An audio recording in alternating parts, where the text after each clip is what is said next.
Assalamualaikum warahmatullahi wabarakatuh. Innal hamdalillah wassalatu wassalamu ala rasulillah wa ala alihi washabihi wa man tabi'ahum bi insani ila yaumil qiyamah.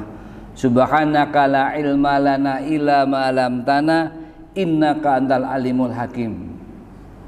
Allahumma manfa'ni bima 'allamtani wa 'alimni ma yanfa'una wa zidni ilman.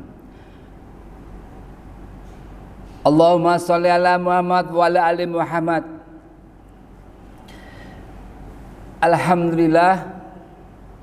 Alhamdulillah kita masih bisa mendatangi Baitullah ini dan kita masih tetap bersyukur kepada Allah Ta'ala atas seluruh nikmat-nikmat yang Allah berikan kepada kita, sehingga pada kesempatan ba'da subuh ini kita dipertemukan di salah satu majelis yang sangat Allah cintai dan Allah ridhoi.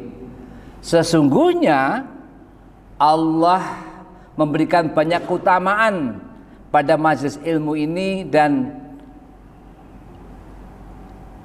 sehingga para ulama menyebut keutamaan yang tak terhingga bagi siapapun yang menyibukkan dirinya pada kegiatan ilmu ini. Maka pada kesempatan ini saya menghimbau kepada jamaah, insya Allah besok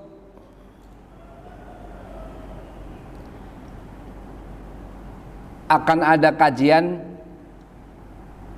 oleh Al-Mukarram Ustadz Hayat Setiawan MMPD,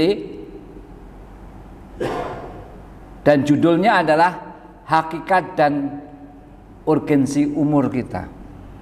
Ini masih ada berkaitan dengan 2002 dan sekarang di 2003. Ibnu Umar punya putra namanya Umar bin Khattab, punya putra namanya Ibnu Umar.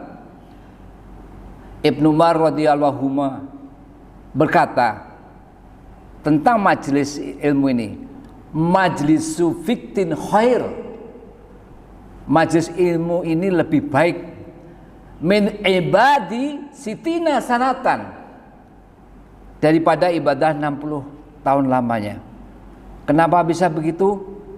Karena majelis ilmu yang kita ikuti ini akhirnya kita pahami, lalu kita mengerti dan kita aplikasikan dalam kehidupan sehari-hari, maka hal itulah lebih utama daripada ibadah sunnah yang 60 tahun yang tanpa ilmu tentunya.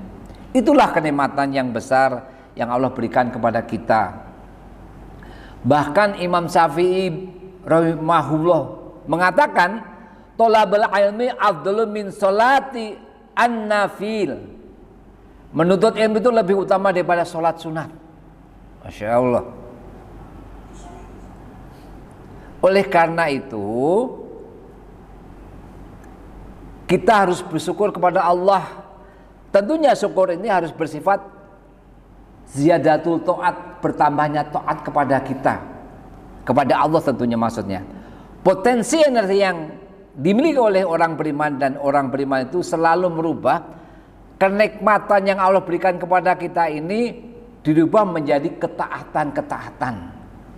Nah, apabila semua kenikmatan tidak kita rubah menjadi ketaatan-ketaatan, maka hal itu akan menjadi musibah.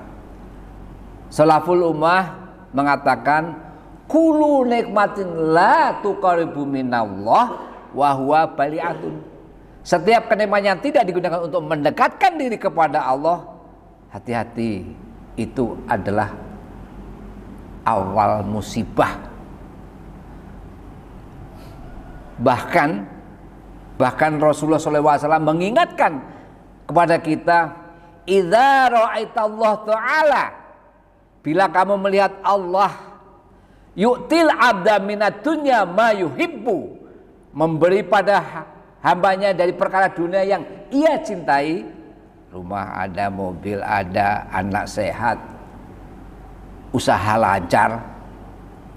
Wa huwa muqimu ala ma'asi, pada dia terus berada dalam kemaksiatan, salat kagak, baca Al-Quran kagak, infak ogah-ogahan, silaturahim apalagi. Fa inna ma zalika istrajun, maka ketahuilah bahwa hal itu adalah istidraj, jebakan berupa kenikmatan yang disegerakan oleh Allah. Oleh karena itu kita wajib hati-hati dengan hal ini. Selawat dan salam mari kita haturkan kepada uswatun hasanah kita, Nabi akhir zaman, Nabi Muhammad sallallahu alaihi wasallam, juga kepada kerabatnya, sahabatnya. Beliau itu Bapak selama 60 tahun. Beliau itu pasti penghuni surga. Beliau itu selama 63 tahun hidup bersama masyarakat dengan manusia.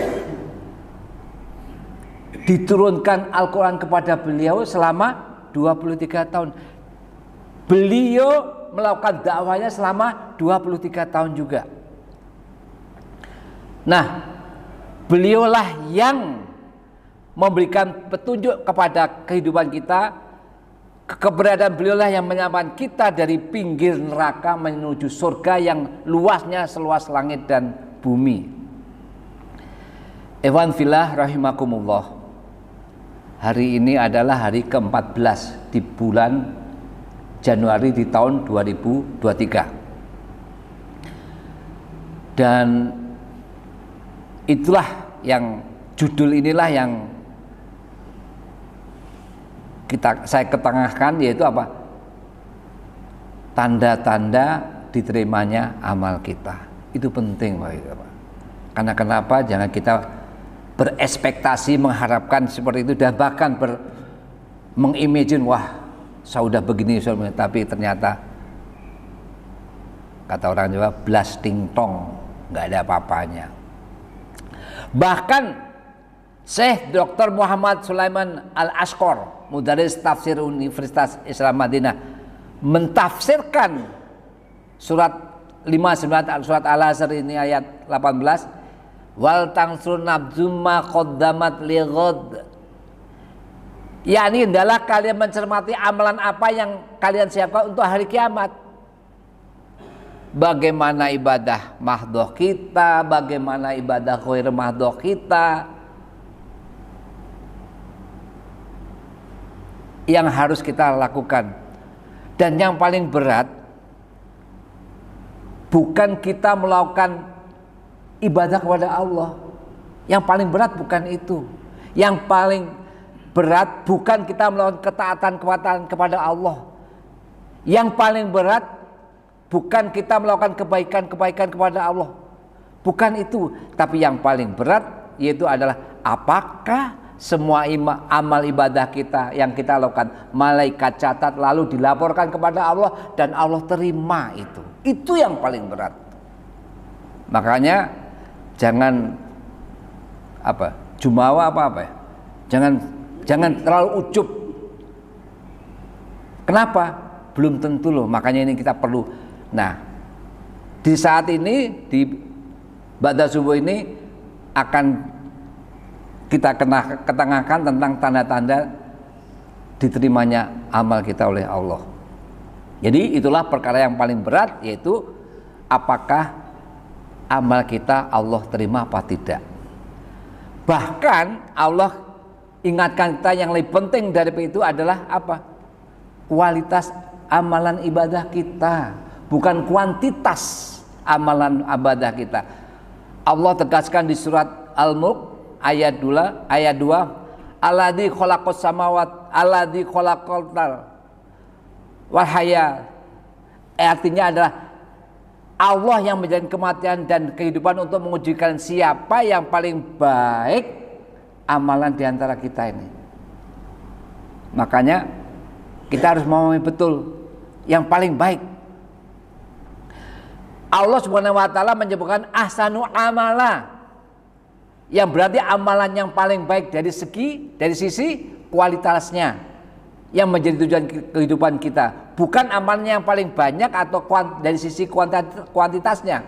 Sebab amalan yang berkualitas itu yaitu adalah yang benar dan diterima di sisi oleh Allah Subhanahu wa taala, sehingga hamba bisa meraih rahmat dan ridhonya. Itu yang penting, karena kita masuk surga itu bukan karena amalan kita itu seupil kali, tapi yang paling penting adalah rahmat Allah. Setiap apa yang kita lakukan Allah ridho, muamalah kita, bacaan Al-Quran kita, sholat kita, puasa kita, sedekah kita, yang penting Allah ridho. Maka kita disebut ibtigha mardhatillah, mencari ridho Allah. Nah, bahkan Al-Fudail bin Iyad tatkala menjelaskan amalan yang berkaitan dengan Al-Mulk ayat 2 ini mengatakan adalah amalan yang paling ikhlas dan yang paling benar. Ikhlas dan benar. Kita sama-sama tahu setiap ibadah yang kita lakukan ada 3 hal terutama. Pertama iman kita, yang kedua adalah ikhlas kita, yang ketiga adalah ittiba'. Nah, ifatul iman azuli wa yakum, bahwa tadi disebutkan bahwa setiap amal itu akan Allah terima ketika apa? Ketika kita mutaba'ah atau ittiba'. Apa itu? Mengikuti aturan-aturan yang Allah dan Rasulnya jelaskan. Agama Islam sudah sempurna, tidak boleh ditambah dan dikurangi. Kewajiban kita umat Islam untuk apa? Ittiba'. Bahkan Allah Azza wa Jalla berfirman di surat Al-Maidah ayat 3 menjelang ayat-ayat akhirnya itu, Allah ingatkan pada kita, al-yauma akmalu lakum dinukum, pada hari ini telah aku sempurnakan untukmu agamamu, wa atmamtu alaikum nikmat, dan telah aku cukupkan kepadamu nikmatku, wa ridatu lakumul islami dina, dan telah aku ridhoi Islam sebagai agama bagimu. Allah telah tegaskan. Nah, berkaitan dengan ini, Al-Hafiz Ibnu Katsir rahimahullah mengatakan ini merupakan nikmat Allah Azza wa Jalla yang terbesar yang diberikan kepada umat ini. Tatkala Allah menyempurnakan agama mereka sehingga mereka tidak memerlukan agama lain dan tidak pula nabi lain selain nabi mereka, yaitu Muhammad sallallahu alaihi wasallam. Bapak ibu-ibu yang Allah rahmati, ittiba' artinya mengikuti tuntunan Rasulullah sallallahu alaihi wasallam. Sebuah amalan yang bernilai ibadah hanya ketika amalan tersebut dilakukan dengan ikhlas dan sesuai dengan apa yang dituntunkan oleh Muhammad sallallahu alaihi wasallam. Seperti yang Allah firmankan di surat 59 Al-Azr ayat 7. Wa ma ataqakumur rasul, apa yang diberikan Rasul kepadamu, fakuzu, terimalah. Wa ma nahakum anhu, dan apa yang dilarang kepadamu, fantahu, maka tinggalkanlah. Jelas ini. Jelas sudah perintah Allah. Ayat ini merupakan dalil tentang kewajiban kita ittiba' kepada Nabi sallallahu alaihi wasallam. Barang siapa yang menambahkan ataupun mengurangi dari syariat yang telah Allah turunkan dan disampaikan oleh Rasulullah sallallahu alaihi wasallam, maka hal itu tertolak dan tidak ada nilai ibadahnya. Ingat, tadi di depan sudah dikatakan, apakah sholat kita diterima, apakah puasa kita diterima, apakah infak kita diterima, apakah kita bacaan Al-Quran kita diterima oleh Allah. Nah,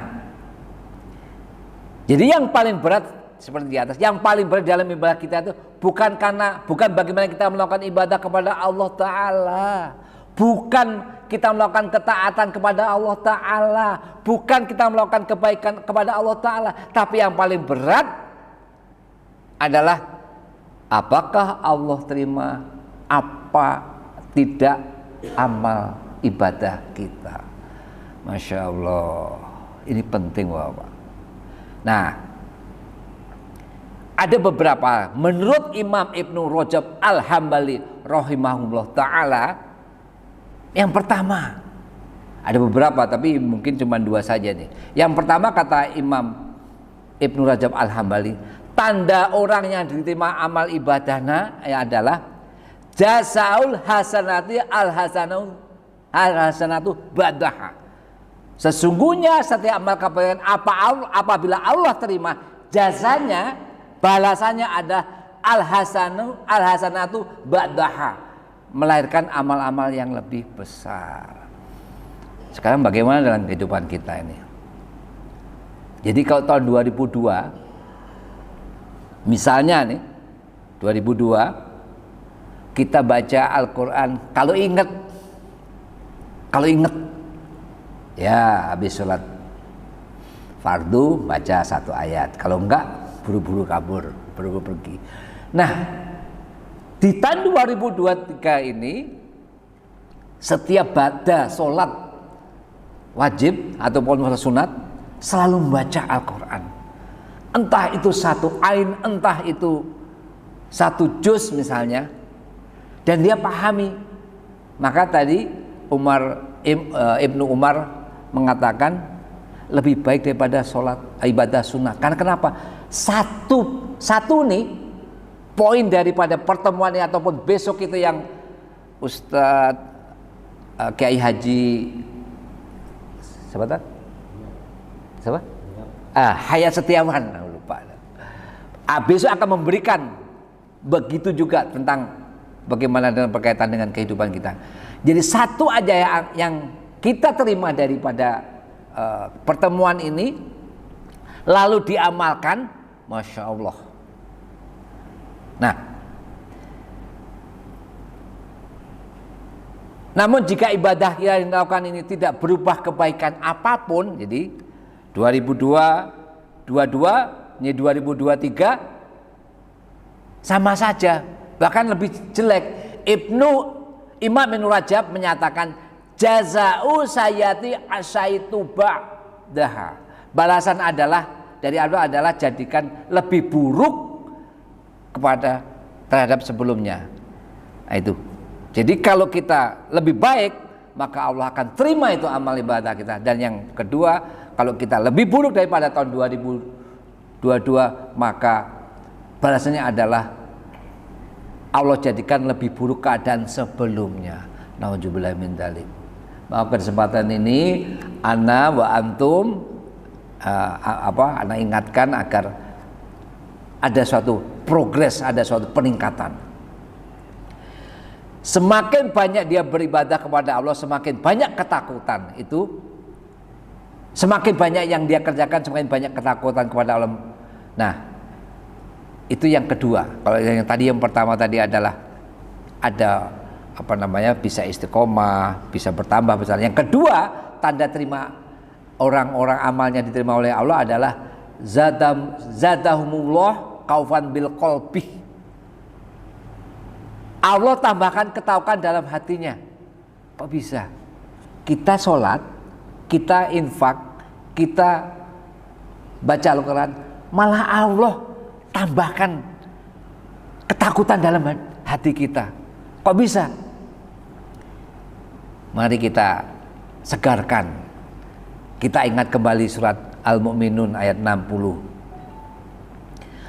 A'udzu billahi minasyaitonir rajim. Bismillahirrahmanirrahim. Walladzina